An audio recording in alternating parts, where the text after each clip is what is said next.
You just moved here into the States or maybe just finished graduating from school and you want to purchase a house but don't have established credit.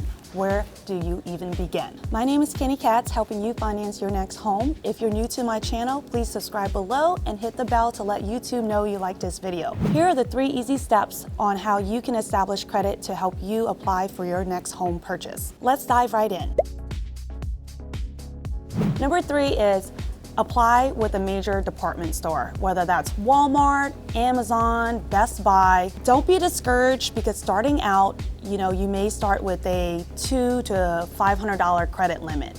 But as you pay on time consecutively, you'll start noticing that your credit scores are appearing and that your credit limit will also be trending upwards to maybe $1,000 to say a $3,000 credit limit. Number 2 is leveraging off of a responsible credit card user.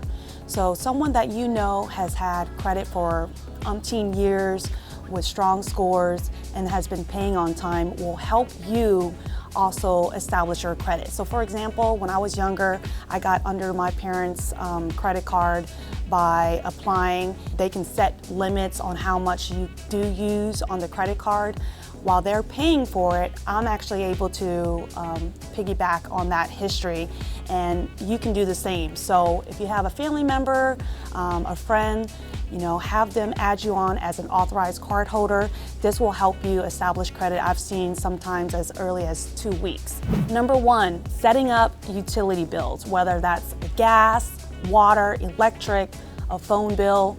This will allow you to have a trade line now to report to the credit bureau, which will essentially help you to qualify for a home loan. Establishing your credit will set you up for success for home ownership. Speaking of setting yourself up for success, be sure to check out my playlist on more home buying tips. My name is Kenny Katz, helping you finance your next home. Thanks for tuning in, and I'll see you at the next one.